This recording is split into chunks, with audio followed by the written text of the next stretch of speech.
Ave Maria, cheia de graça, o Senhor é convosco.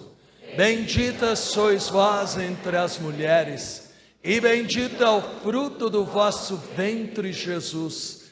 Santa Maria, Mãe de Deus, rogai por nós, pecadores, agora e na hora de nossa morte.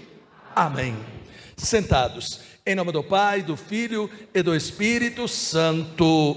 Amém. Louvado seja nosso Senhor Jesus Cristo. Eu começo primeiro lembrando da doce Virgem Maria, o amor que ela tinha pela palavra. E este amor que ela tinha pela palavra, nós temos que testemunhar através da Santa Missa. A missa tem duas mesas da presença de Jesus. A primeira mesa é o ambão da palavra. Jesus se torna presente pela palavra, fala ao nosso coração para despertar a nossa fé. Isto significa, se você não ouve a palavra com o coração, se você não deixa a palavra cair como a semente na terra boa, você também não participará com o coração da segunda mesa, aonde a palavra novamente vai se tornar carne, aonde Jesus vai se tornar presente e renovar o efeito do sacrifício da cruz.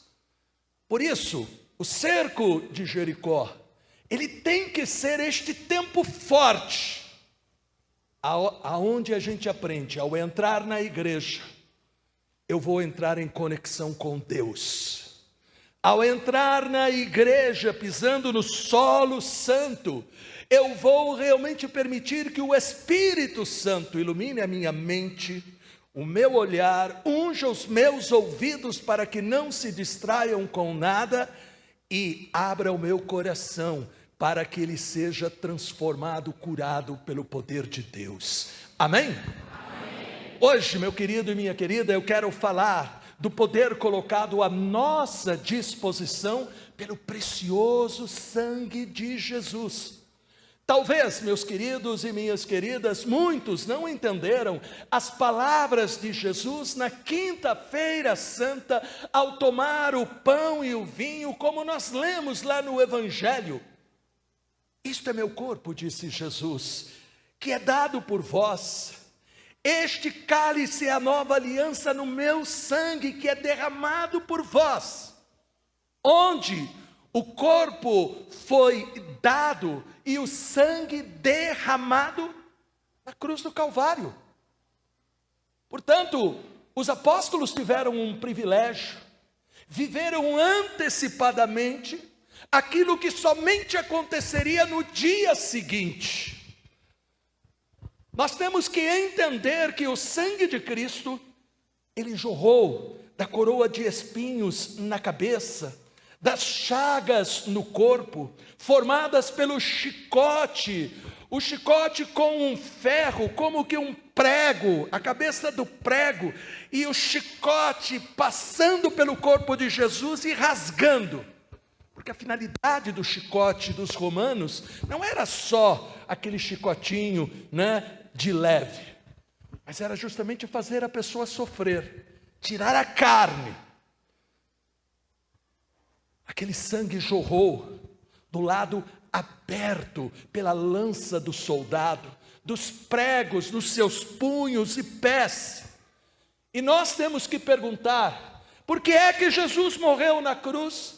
Por que é que ele derramou o seu precioso sangue? Ele inocente, ele Deus, ele Filho de Deus, morreu na cruz. E a resposta está lá na primeira carta de São Pedro, no capítulo 2, versículo 24, aonde nós lemos, carregou os nossos pecados, portanto os teus, os meus, os nossos pecados, em seu corpo sobre o madeiro, para que mortos para os nossos pecados, nós vivamos para a justiça. Por fim, pelas suas chagas, pelo seu sangue nós fomos curados. Diga amém.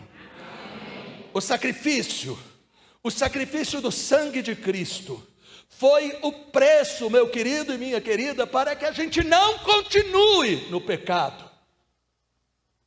Quando os nossos pensamentos continuam sendo de malícia, quando o nosso olhar continua sendo o olhar de julgamento, quando o nosso coração se recusa a perdoar, quando nós usamos palavras para mentir, para enganar, quando nós nos deixamos vencer pelas tentações, pelas fraquezas, pelos vícios, nós estamos novamente colocando a coroa de espinhos, nós estamos novamente colocando os pregos nos punhos, nós estamos novamente usando do chicote para tirar a carne de Jesus.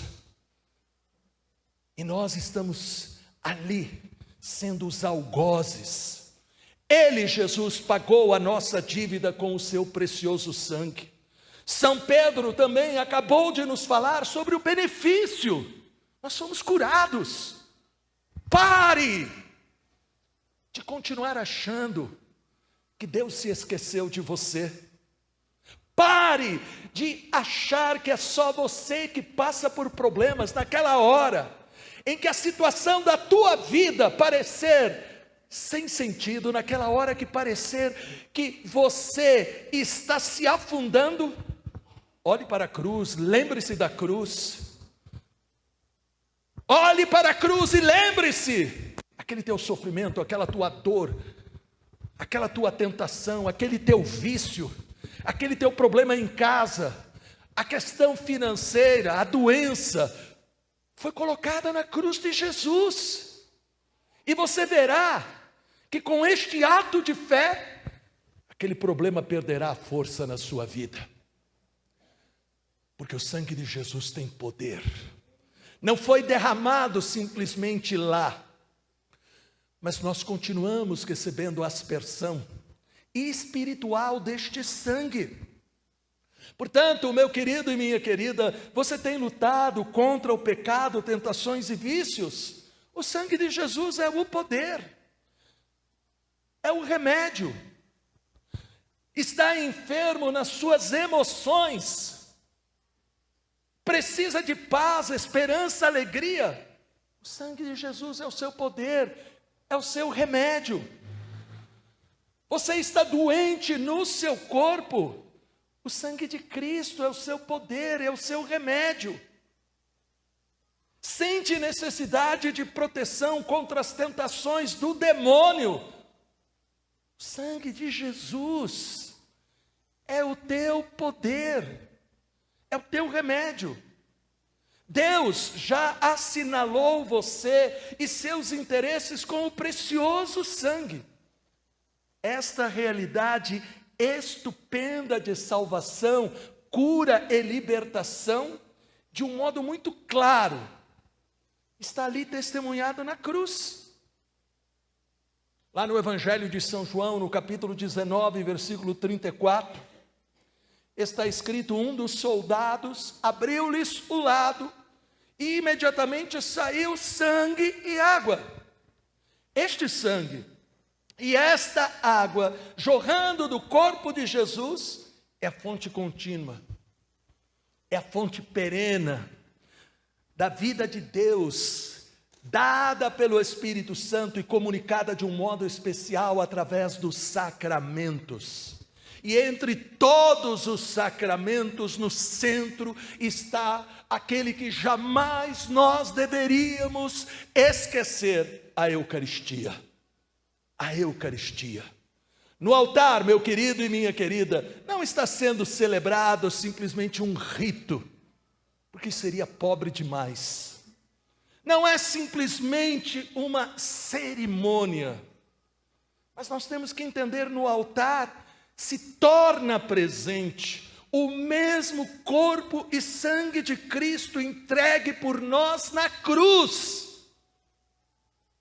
Isso faz a gente lembrar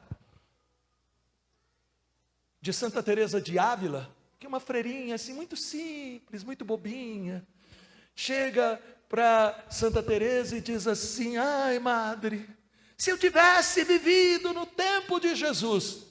muita gente que fala essa besteira, essa bobagem. Se eu tivesse vivido, e Santa Teresa, como uma boa espanhola, ela era explosiva, e eu gosto dela por causa disso, porque eu também, né, tenho sangue quente, então eu gosto de tudo que é santo que tem sangue quente. Santo meio paradinho, né, eu respeito, mas eu me identifico com esses daí.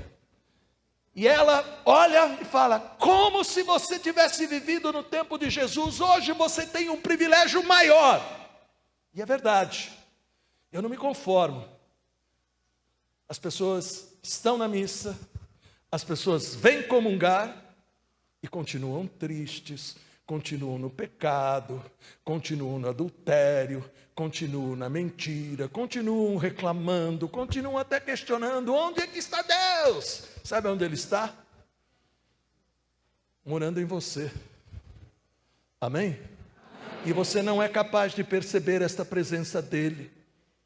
Você não é capaz de entender, meu querido e minha querida, que Ele não só derramou o precioso sangue dEle, como Ele nos dá o privilégio de receber o seu corpo e o seu sangue, e assim renovar em nós e fazer crescer o poder que jorra da cruz. Não é um novo sacrifício. Tem gente que imagina que Jesus morre em toda a missa. Coitado, né? Tem que morrer em tudo que é missa. Mas Ele morreu uma única vez.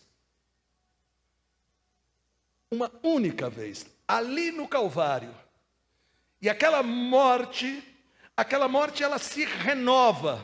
Não é um novo sacrifício. Mas se torna presente o efeito.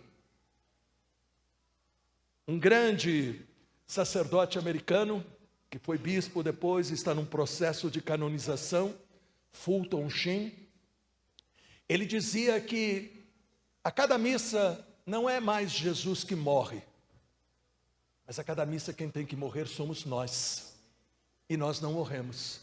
Marido e mulher às vezes estão brigados, e estão na mesma missa e vão receber a mesma comunhão, mas saem daqui brigados, comungaram mal. A pessoa entra mal-humorada e sai mal-humorada, comungou mal. E eu poderia até dizer, talvez, cometeu um sacrilégio. Porque se você comunga de mau humor, sem a fé de acreditar que você está recebendo Jesus vivo, e Ele vai te dar o efeito que te cura.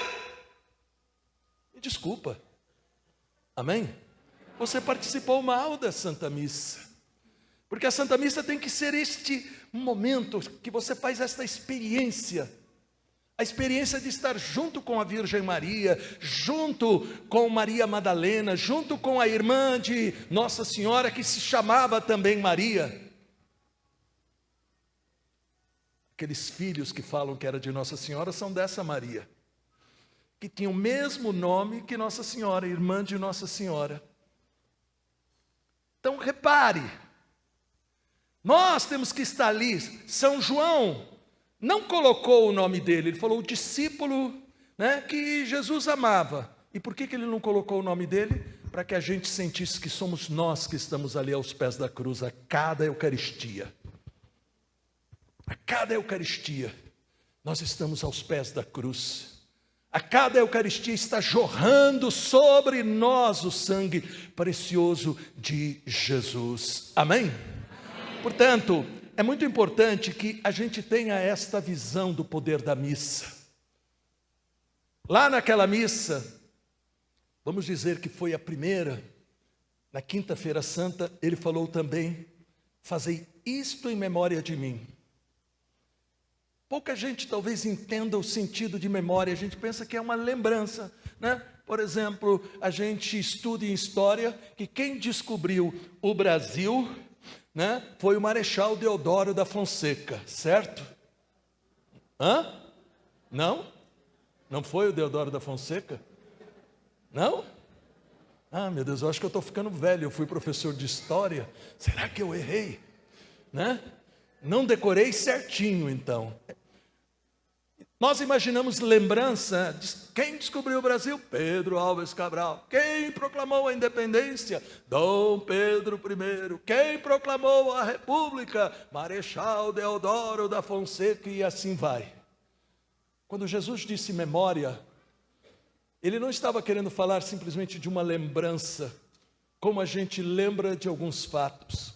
Mas Jesus, ele estava querendo falar, mantenham vivo na mente e no coração aquilo que eu fiz, para que vocês participem daquilo que eu quero renovar e fazer vocês crescerem.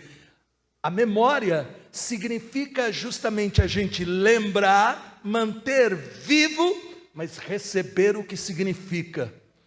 Quando a gente lembra do Pedro Álvares de Cabral, a gente não recebe nada, né? Até por engano eu entrei lá em Portugal, na igreja onde está o túmulo dele, porque um senhor português disse assim: lá está o Pedro Álvares Cabral de vocês. Eu falei: Pedro Álvares Cabral nosso? Não, nosso não, ele era português, né? Ele era português, com todo o respeito, ele era português. Mas eu fui no túmulo dele, né? Como uma coisa só de uma lembrança de história.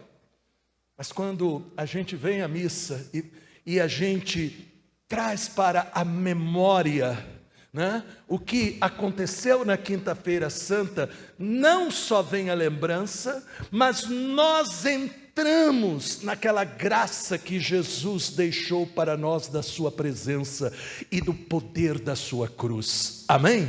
Por isso, a missa não é um simples culto, mas é a maior de todas as orações, é o maior de todos os milagres.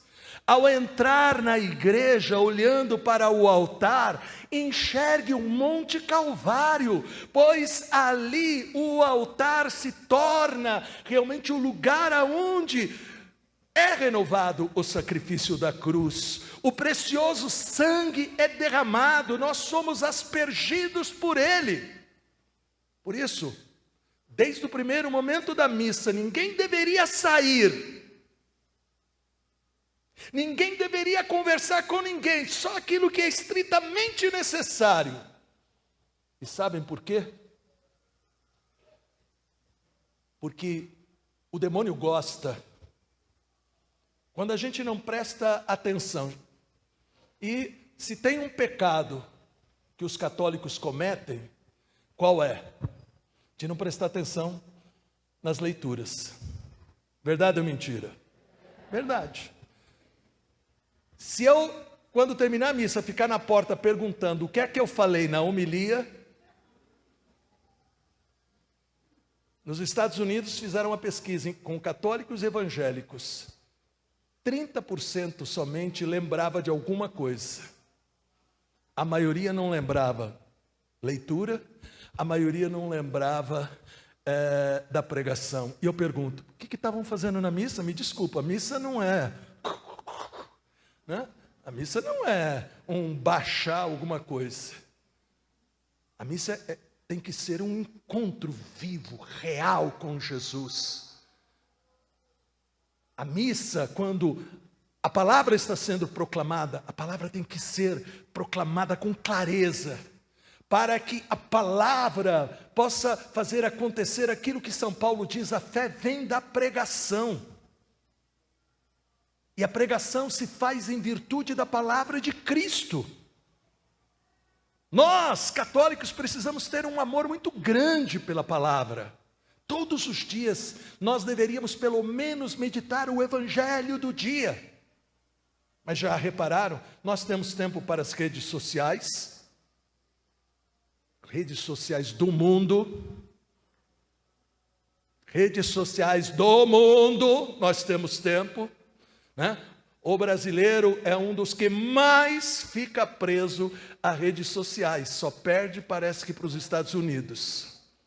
Só perde para os Estados Unidos. E se a gente for perguntar para o católico no final do dia: você meditou hoje a palavra de Deus? Não. E o amor à palavra é o amor a Cristo, porque a palavra é Jesus. Amém? Eu digo para vocês, eu tenho a certeza que aquilo que despertou no meu coração a voz de Deus para eu ser sacerdote foi a palavra de Deus. Num final de semana, que eu vi um padre, que era o padre Jonas, que estava jovem naquele tempo, 50 anos atrás, 50 anos, né? Então ele devia ter quanto? 30 e poucos anos, né? Com a Bíblia na mão. E eu era católico praticante, medalha de ouro em religião, porque eu estudei em colégio católico, mas nunca tinha visto os católicos com a Bíblia na mão, nunca tinha visto, né? Jovens, a equipe dele era formada por jovens falando com entusiasmo de Jesus, né? Como hoje em dia as pessoas falam do time de futebol, eles falavam de Jesus. A primeira coisa que eu fiz quando saí foi comprar uma Bíblia completa que eu não tinha. Aliás, eu tinha, porque minha mãe era costureira das grandes famílias aí, né? Que tinham costureira pessoal, tal.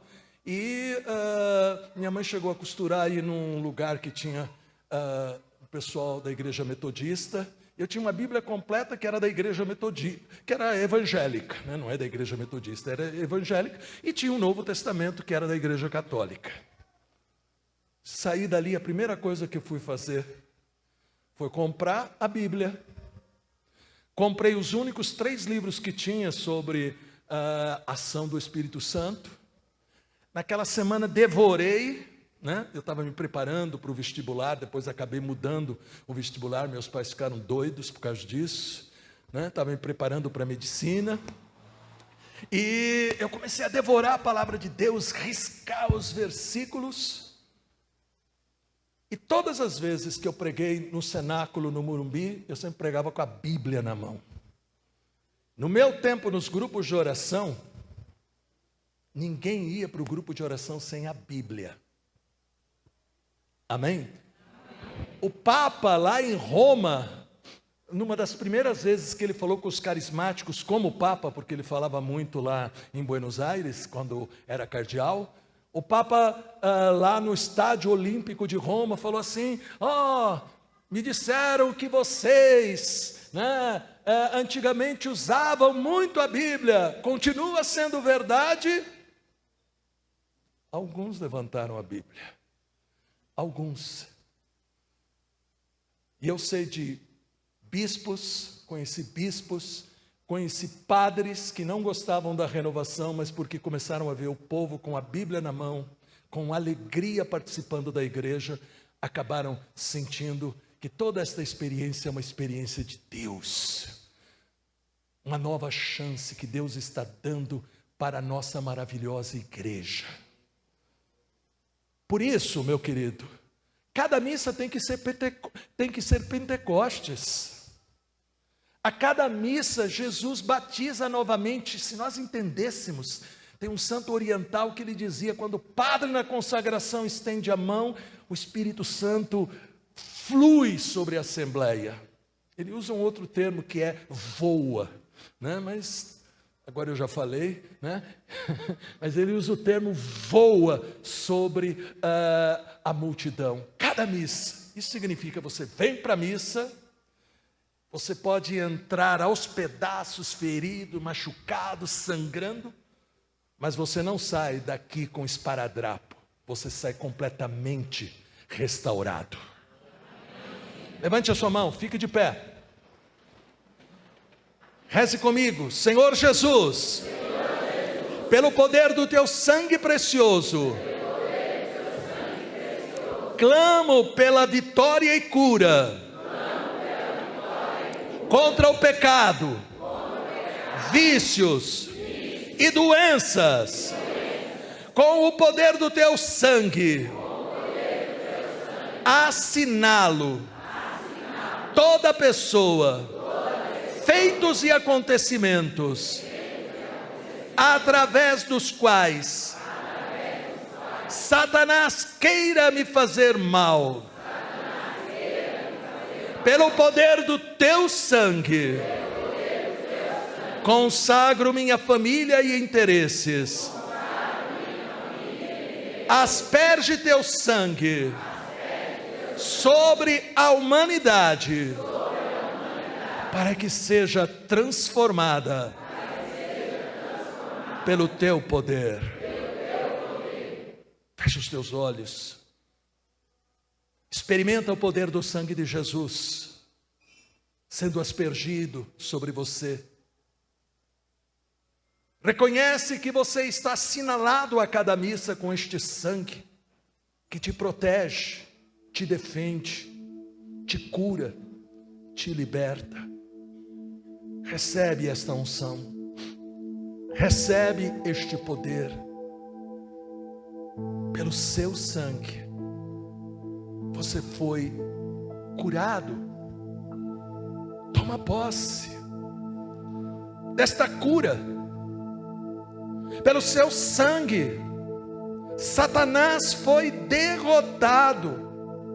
Se por trás dos teus problemas estava a presença do maligno, eu coloco agora o sangue de Jesus e digo: Satanás, retira-te, foge, porque estes filhos e filhas de Deus estão assinalados com o sangue que te derrotou. Derrama, Senhor, o teu poder e confirma o teu povo com esta bênção.